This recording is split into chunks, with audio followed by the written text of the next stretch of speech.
Hello, beautiful. Hello, beautiful, beautiful black people. I hope that all is well in your world. And this day is a very good day for you and all of your wonderful, wonderful black loved ones. My beautiful, intelligent black brothers and sisters. When you ask yourself, how did white folks get so rich? How did white folks end up in 2020, May of 2020, owning everything, having 99% of the money? How did they do that? Well, here's one entity. Here's one thing that helped white folks along the way. It's called the FHA, the Federal Housing Administration. If you don't know, the FHA is the largest insurer of mortgages in the world, insuring over 35 million properties since its inception in 1934. But from the outset, the Federal Housing Administration, the FHA, set itself up as the protector of the all-white neighborhoods while systematically excluding black families from achieving home ownership. Under the guiding hand of the FHA, private American banks teamed up with the government agencies, sat in front of city maps, and literally drew big red lines around black neighborhoods, separating those communities from the white areas, and refused mortgages, home insurance, financing, loans to everyone who lived in the delineated areas, a practice called redlining. Redlining. That's what it was called. Of the 350,000 new homes built with FHA loans in Northern California between 1946 and 1960, only 100 went to blacks. The same pattern held true throughout America, throughout this plantation called America.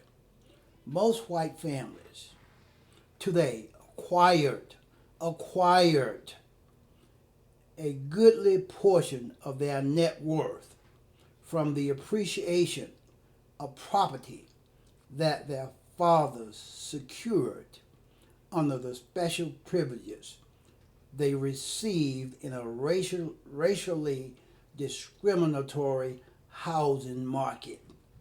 As a result, 72% of whites own their own homes as opposed to 41% of blacks. Further, the tax advantages for inheriting property and the deductions available to homeowners make owning a home less expensive than renting. In 1962, President John F. Kennedy banned racial discrimination in federally owned or funded housing but under his executive order, less than 1% of all housing was covered. The 1964 Civil Rights Act banned discrimination, but less than 20% of new housing was covered by the legislation. It is specifically exempted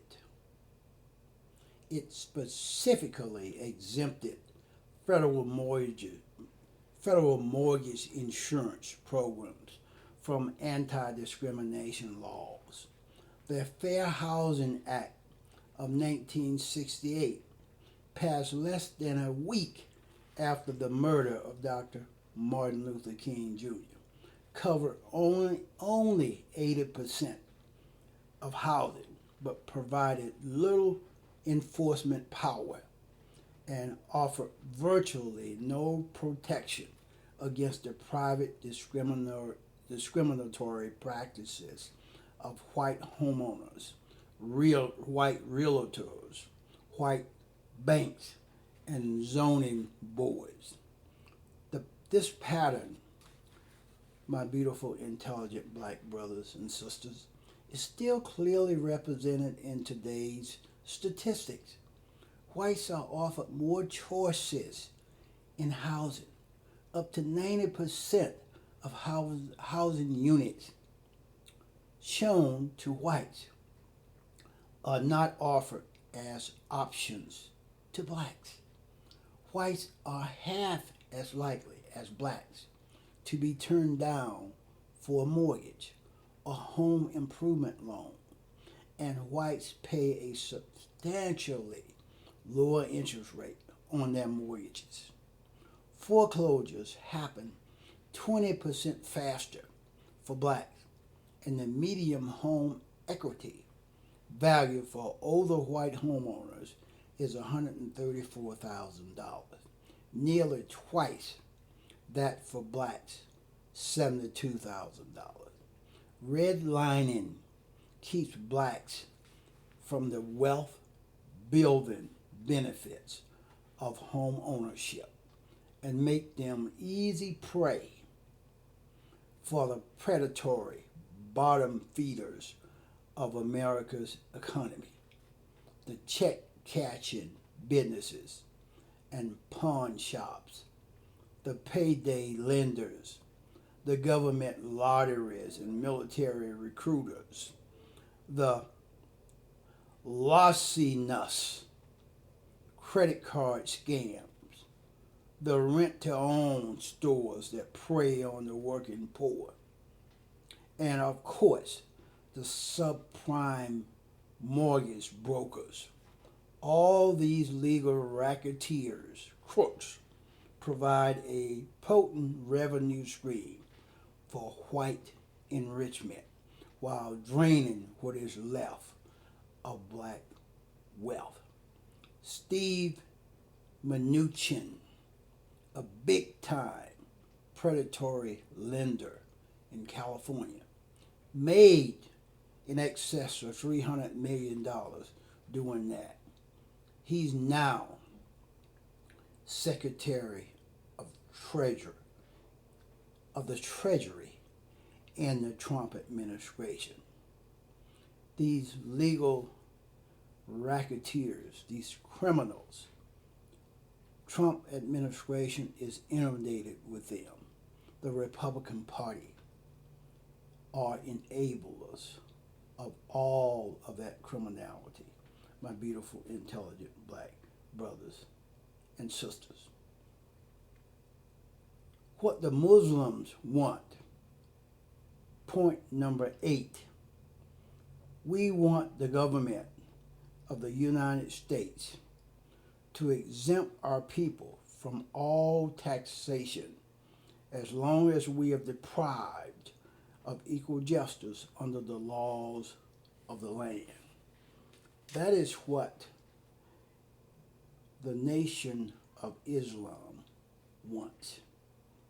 That is something that should be applied to all black folks, people that look like me, right here on this plantation called America.